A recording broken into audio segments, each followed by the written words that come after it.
یہاں سے بات شروع ہوئی تھی کہ نبی کریم صلی اللہ علیہ وسلم نے, وہ جو نوجوان آئے تھے انہوں نے جب سوال پوچھا تو آپ صلی اللہ علیہ وسلم نے فرمایا ان تعبد اللہ کأنک تراہ, ہر کام کو اس طرح سے کرو, جذبے کے ساتھ کرو. تو حضرت عمر کہتے ہیں کہ کچھ دنوں کے بعد نبی نے ہم سے پوچھا کہ تمہیں پتہ ہے وہ نوجوان کون تھا؟ حضرت عمر کہتے ہیں پتہ نہیں. تو آپ نے فرمایا, حضرت عمر فرماتے ہیں اللہ و رسولہ اعلم, اللہ اس کے رسول کو زیادہ معلوم ہے. فرمایا یہ جبریل تھے, اتاکم یعلمکم دینکم, یہ تمہارے پاس اس لیے آئے تھے تاکہ تمہیں تمہارا دین سکھائیں. اور علامت بھی حضرت جبریل والی تھی, کیونکہ صحابہ کہتے ہیں ہم میں تو تھے ہی نہیں, آیا تو فرشتہ ہی آ سکتا ہے نا انسانی شکل میں. تو اس حدیث سے علماء نے بہت سارے پوائنٹ نکالے ہیں کہ بھائی حضرت جبریل جب آئے تھے تو یہ کیا حکمت ہے کہ انتہائی سیاہ بال اور انتہائی سفید کپڑے اور 2 زانوں آ کے بیٹھ رہے ہیں, تو اس میں کوئی حکمت ہوگی نا. کیا خیال ہے؟ اصل میں حضرت جبریل آئے تو معلم بن کے تھے, سکھانے کے لیے, لیکن انداز سیکھنے والوں کا تھا, پوچھ رہے تھے. تو علماء نے لکھا اس سے پتا چلتا ہے کہ معلم ہو یا متعلم ہو, سیکھنے والا ہو یا سکھانے والا, اس کا گیٹ اپ ایسا ہونا چاہیے جیسے جبریل علیہ السلام کا گیٹ اپ تھا. نمبر 1, چہرہ فریش ہو اس کا. حضرت جبریل کے چہرے پر تھکاوٹ کے آثار نہیں. تعلیم حاصل کرنے کے لیے فریش کھوپڑی کے ساتھ تعلیم حاصل ہوتی ہے, تھکے ہوئے لوگوں کا کام پڑھنا پڑھانا نہیں ہے. حکیم محمد سعید بہت بڑے حکیم گزرے, بہت ہی بڑے حکیم گزرے. میں ان کی کتابیں بچپن میں بہت پڑھتا تھا, ہمدرد آیا کرتا تھا نا, بڑی کام کی باتیں ہیں وہ, بعد میں میڈیکل سائنس سے بھی وہ ثابت ہوتی ہیں. وہ کہتے ہیں پڑھائی کا وقت سب سے بہتر صبح کا وقت ہے. رات کو نیند پوری ہوئی ہو, اس وقت تھوڑی محنت کرو گے, آؤٹ پٹ بہت زیادہ ہوگا. تو فریش چہرے کے ساتھ, ہمارے مدرسے میں جو طالب علم ٹیڑھا میڑھا بیٹھا ہوا نا, اس کو میں ہٹا دیتا ہوں, پیچھے جا کے بیٹھ, ہمارا بھی دماغ خراب مت کر. کچھ طالب علم ہوتے ہیں آپ سامنے بیٹھے میں عجیب کر کے نا مرے جا رہے ہیں, گردن میں کوئی درد ہے نہ, ہنسانے کی بات پہ ہنس نہیں رہے, رلانے کی بات پہ رو نہیں رہے. میں کہتا ہوں بھائی کہاں جا کے بیٹھا کرو, کیونکہ اثر پڑتا ہے. سامنے وہ بیٹھے جو فریش چہرے کے ساتھ, پتہ چلے ان پر یہ سن رہے ہیں, کوئی مشکل بات سمجھائی جا رہی ہے, ان کی سمجھ میں آ رہی ہے. ٹیڑھے میڑے آڑے ترچے, گورنمنٹ اسکولوں میں بھی دیکھ لو یا پرائیویٹ اسکولوں میں بھی, پیچھے ڈیسک پہ جتنے بچے بیٹھے ہوتے ہیں قوم کے نالائق ترین ہوتے ہیں. سارے پڑھاکو کہاں بیٹھتے ہیں؟ آگے. ہم اسکول میں پڑھتے تھے, 60 بچے تھے ہماری کلاس میں, سارا بدماش ٹولہ سب سے پچھلی والے ڈیسک پہ ہوتا تھا, بیٹھ کے اوٹ پٹانگ باتیں پھینک رہے ہوتے تھے. لمبی کوئی گٹکا رکھا ہوا, اس وقت گٹکے کا رواج نہیں تھا, پان وان سگریٹ وہ پیچھے. سارے پڑھاکو بچے کہاں ہوتے تھے؟ مجھے یاد ہے ان جو آگے بیٹھا کرتے تھے, آج ان میں کوئی ڈاکٹر ہے, کوئی انجینئر ہے, کبھی کبھار مل لیتے ہیں تو یاد آتا ہے بھائی یار تم تو کلاس فیلو تھے ہمارے.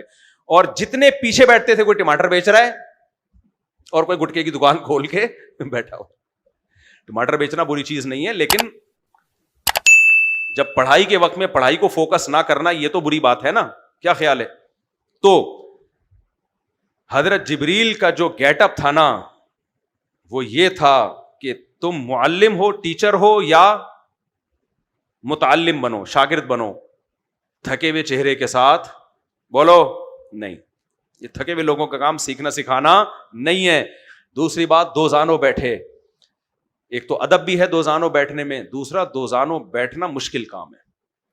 میں نہیں کہہ رہا آپ لوگ 2 زانوں بیٹھے, 2 زانوں کا مطلب آج کل لوگوں کے گھٹنے خراب ہو چکے ہیں, لیکن کم از کم تعلیم حاصل کرتے وقت ٹیک لگا کے بیٹھنا, ٹانگیں ادھر کوئی جا رہی ہے, ایک ٹانگ ادھر کو جا رہی ہے, یہ تو نہیں ہے. بیٹھنے کا بھی کوئی سلیقہ, کوئی طریقہ ہوتا ہے. ہمارے حضرت کے سامنے کوئی ایسے کر کے بیٹھتا تھا نا یوں, حضرت اس کی کمر کو سیدھا کرتے تھے سب سے پہلے, کرے سیدھے ہو جاؤ, ٹھیک ہے.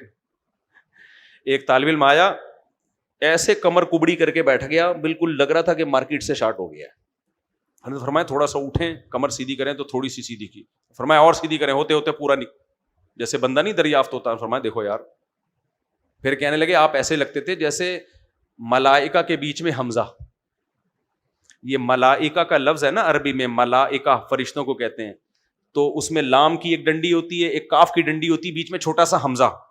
تو کہہ رہے آپ کرسی پہ بیٹھے ہوئے ایسے لگتے ہو جیسے ملائکہ کے بیچ میں حمزہ, ٹھیک ہے نا. اب ذرا سیدھے ہوئے ہو تو اب لگ رہا ہے کہ نہیں, یہ حمزہ بیچ میں نہیں ہے, یہ پورا ہے بندہ ہے. تو دوسرا حضرت جبریل کا کہ کپڑوں کا رنگ کیسا تھا؟ سفید. یہ سفید ضروری نہیں ہے, یہ اشارہ ہے سادگی کی طرف. جن کی طبیعت میں چھچھور پنا ہوتا ہے نا, کڑائیاں اور نیلے پیلے اور گھنگرو اور بالیاں, آج مرد بھی ایسے آ رہے ہیں, یہ پڑھ نہیں سکتے. یہ ایکٹر بن سکتے ہیں, ڈانسر بن سکتے ہیں, گلوکار بن سکتے ہیں. یہ ایجوکیٹڈ لوگوں میں ان کا شمار بولو نہیں. ہمیشہ تعلیم جس حاصل کرنے والے لوگ کیسے ہوتے ہیں؟ سادہ لباس. اب سادہ کا معیار ہر ملک میں الگ ہے. گوروں میں 3 پیس سوٹ اور ٹائی ہے, وہ سادہ ہی سمجھا جاتا ہے ان کا. لیکن کم از کم ایسا ڈریس نہیں ہوتا کہ پتہ ہی نہ چلے کہ بالی ووڈ کا کوئی ایکٹر ہے یا کوئی پڑھائی سے متعلق کوئی سائنٹسٹ ہے یا کوئی ڈاکٹر ہے, یہ پتہ ہی نہ چلے. چھمک چھلو بنا ہوا ہے, یہ نہیں ہوتا. سادہ سیٹ اپ ہوتا ہے اس کا. جتنے بھی پڑھائی سے پڑھنے والے لوگ ہیں وہ ہمیشہ کیسے ہوتے ہیں؟ سادہ مزاج.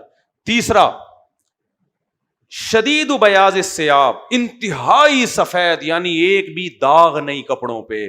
علماء نے اس حدیث کی تشریح میں لکھا ہے کہ طالب علم ہو یا ٹیچر ہو, صفائی ستھرائی کے بغیر علم حاصل نہیں ہوتا. دیکھو جب آپ جس جگہ بیٹھتے ہو پڑھائی کی جگہ, اگر وہ گندی ہوگی, بد سلیقہ ہوگی, آپ کے کپڑے بھی آڑے ترچے, تو فوکس نہیں ہوتا. ہم نے جتنے علماء کی بھی 2 قسمیں ہوتی ہیں نا, ایک ہوتے ہیں کچھ تھوڑا بہت پڑھ کے پھر وہ وائز بن جاتے ہیں, ایک ہوتے ہیں جو تعلیم کو فوکس کرتے ہیں. جتنے بھی دیکھے ہیں وہ سارے سلیقے والے اور صفائی والے. مولانا اشرف علی تھانوی رحمہ اللہ تعالیٰ کی سینکڑوں کتابیں, بہت علمی کام کیا کرتے تھے. طبیعت میں اتنا سلیقہ تھا کہ آپ کی سوچ جہاں ختم ہوتی ہے نا, ان کا سلیقہ وہاں سے شروع ہوتا تھا. ان کے سامنے یہ ممکن نہیں تھا کہ سراہی پہ جو گلاس ہے نا کوئی ٹیڑھا رکھ دے. سراہی نہیں ہوتی, سراہی اس پہ گلاس رکھ, پہلے تو فریج نہیں تھا نا, کوئی ٹیڑھا نہیں رکھ سکتا تھا. ہمارے حضرت مفتی رشید احمد صاحب بھی علمی لائن کے آدمی تھے. حضرت کے ہاں کوئی گاڑی اگر پارک کرتا نا تو یہ نہیں ہو سکتا کہ ٹیڑھی مڑی پارک کر دے, بالکل سیدھی سیدھی, اس کے پہیے بھی سیدھے. حضرت اپنی گاڑی بھی جب پارک کرتے تھے تو لا کے جب گراج میں کھڑی کرتے تو اس کے پہیے بھی پہلے اس کا اینگل ٹھیک کرتے تھے. جو بھی تعلیمی میدان سے متعلق لوگ ہوتے ہیں ان کی طبیعت میں صفائی ستھرائی اور سلیقہ ہونا ضروری. بکھرے ہوئے بالوں کے ساتھ, آڑے ترچھے کپڑوں کے ساتھ, اور ایک گلاس ادھر پڑا ہوا ہے اور ایک چپل الٹی وہاں, اور ایک گلاس سجدے میں گیا ہوا ہے, اور ایک ادھر سے گٹکا کھا کے اس کا شاپر یوں کر کے میز پہ پڑا ہوا ہے, اور یہ علمی کام کر رہا ہے, نہیں کر سکتا یہ کام. فوکس ہی نہیں ہوگا. رہنے دو یار, تم لوگ کی سمجھ میں نہیں آ رہا ہے, تھک گئے ہو میرا خیال. ٹھنڈے پانی سے نہلا دوں آپ لوگوں کو. تو جو بھی پڑھنے والے لوگ ہوتے ہیں نا, صاف ستھرے اور سلیقہ. تو یہ جبریل علیہ السلام نے پیغام دیا. اب میں موضوع تو میرا الگ تھا لیکن ہم کہیں اور نکل گئے, تو خیر اچھی بات ہے اگر کام کی باتیں ہو جائیں. دوسرا, حضرت جبریل کے بال انتہائی سیاہ, شدید سواد الشعر ہے نا, بال انتہائی سیاہ. انتہائی سیاہ بال بوڑھوں کے ہوتے ہیں یا جوانوں کے ہوتے ہیں؟ علماء نے لکھا یہ اشارہ تھا جوانی کی طرف, کہ سیکھنے سکھانے کی جو اوریجنل ایج ہے وہ کیا ہے؟ جوانی. اس وقت دماغ طاقتور ہوتا ہے, نیند اگر آگے پیچھے ہو بھی جائے صحت خراب نہیں ہوتی, اور پھر علم کے بعد پوری زندگی اس کو سکھانے کا موقع ملتا ہے. سیکھ ہی آخر عمر میں رہا ہے. اب کچھ آتے ہیں میرے پاس 40 سال کی عمر میں کہ ہم عالم بننا چاہتے ہیں, 8 سال مدرسے میں کہتا ہوں بھائی ثواب مل جائے گا آپ کو عالم بننے کا, کبھی بھی بن سکتا ہے کوئی, لیکن دین کی کوئی خدمت اب کر نہیں سکتے آپ, تو یہ بہتر ہے کسی اور کام میں ٹائم لگاؤ. کہتے ہیں آپ ہمیں عالم بننے سے روک رہے ہو. بھائی عالم بننے سے نہیں روک رہے, ہم کہہ رہے ہیں کہ ٹائم کم اور آؤٹ پٹ زیادہ ہو, وہ کام کرو نا. اب 8-10 سال آپ 40 سال میں لگاؤ گے, اس کے بعد اس فیلڈ میں مہارت حاصل کرنے کے لیے 15-20 سال اور چاہیے, اس کا بچے گا کیا آپ کے پاس؟